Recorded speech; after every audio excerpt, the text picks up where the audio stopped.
Hey friends, welcome to another episode of Generation Tech. My name is Ben, and this is part 2 in our series of all the aliens in the Mos Eisley Cantina. We should get through most of the remaining regulars in this video. Now, our first character is associated with one of the great questions of our time, like what came first, the chicken or the egg? Just in this case, it's who shot first, Han or Greedo? Haha, now everyone born before the 90s knows that Han shot first, but for a film that the British Board of Film Classification describes as mild sci-fi action and classifies as universal suitable for all, you can't have a lead good guy character kill someone in cold blood. That just wouldn't do. So, same as you lie to your kids about the existence of Father Christmas, the Easter Bunny, when you tuck them in at night, you can tell them that Greedo shot first. Anyway, where were we? Greedo. So, Greedo is a Rhodian, from the swamp planet of Rhodia, but as a child he relocated to Tatooine. I guess that would be kind of like moving from Florida to Arizona. Anyway, we see the young Greedo in this deleted scene from The Phantom Menace.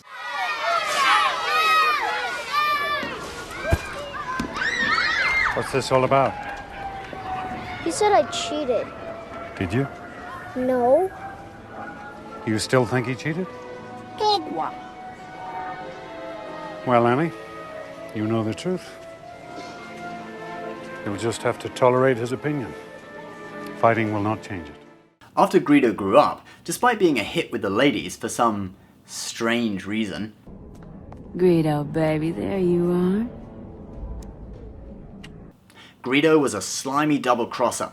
At the same time as working for Jabba the Hutt, he also took a job from the Separatists to kidnap the chairman of Pantora's daughter, to be used as leverage to force Pantora to join the Separatist cause. But the Pantoran chairman just happened to be BFFs with Jabba the Hutt, and Jabba was a family man too, and could understand the chairman's feelings.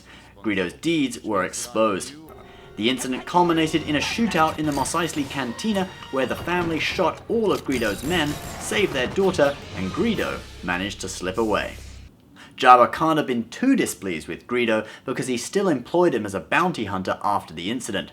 Greedo eventually met his match when trying to collect Jabba's bounty for Han Solo in the Mos Eisley Cantina. Yes, I bet you have.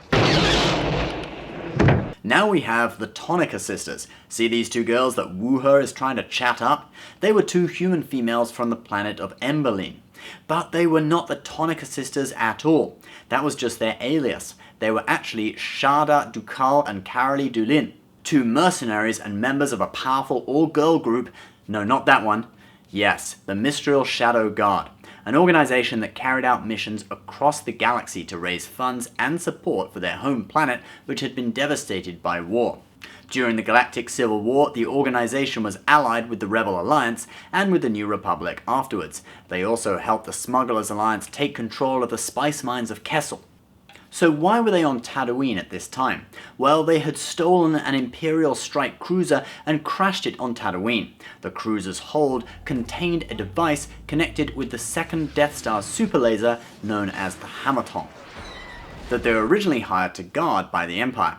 They were in the cantina trying to hire a freighter to get the Hamatong off planet. Unfortunately, they were later arrested by an Imperial officer in the Mos Eisley Cantina.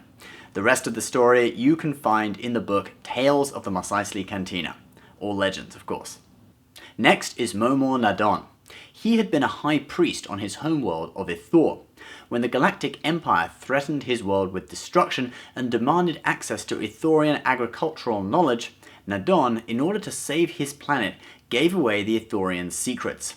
Although he may have saved his world from destruction, the Ithorian elders still considered him a traitor and sent him into exile. He settled on Tatooine and maintained a garden in the mountains south of Mos Eisley, also providing a secret safe house for rebel operatives. After many years, the Ithorian elders had a change of heart and allowed him to return to Ithor as the herd leader of Tafanda Bay, a lower rank than he'd had originally. When shooting for the original film, a model with remote control eyes was used. At that time, the character was just called Hammerhead and only received a backstory in 1989. Again, all legends, of course. Next, we have Nikki, a Jawa. He was a free-thinking kind of fellow who who thought Jawas could do anything and had the power to fight back against their enemies, the Sand People and the Empire. The murder of his friend by Imperial stormtroopers motivated Het even more. Dreaming of a reunion with his bro and the 99 virgins he'd get in Jawa heaven, Het decided he was ready to become a martyr. So he bought a blaster and journeyed to Mos Eisley, where he knew he would find Imperial stormtroopers.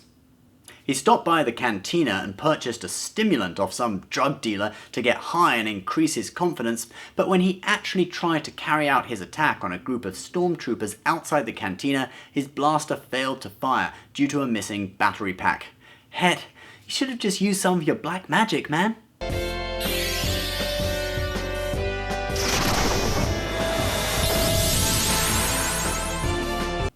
Oh sorry, wrong lovable midget with no face and glowing yellow eyes.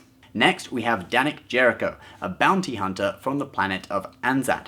Jerriko had a rather disgusting habit of drinking his victims' brain matter, which he called the soup of life. He had wanted to drink Han Solo's soup, but Greedo got there first, and then Han left in a hurry, spoiling Jerriko's plan. Jerriko was about 1,000 years old at the time of his cantina appearance.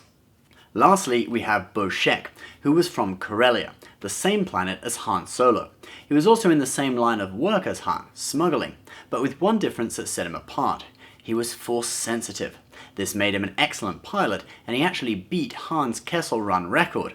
But when he arrived at Tatooine, he encountered Imperial forces.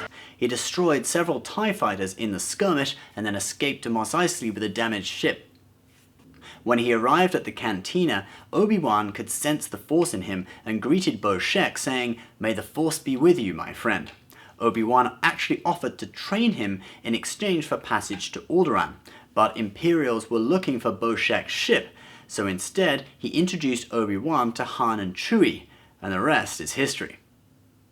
Okay guys, so there's a rundown of most of the remaining aliens from the cantina. There are a few minor ones that I left out of course, but I think we'll just leave them out. If you want to read stories about all of these characters, why not check out the book Tales from Mos Eisley. It is a fantastic read. I'll put the link to it on Amazon.com down below. If you like this video, why not leave a comment, give us a thumbs up, press that like button, subscribe to our channel, and if you're watching this, you are Generation Tech.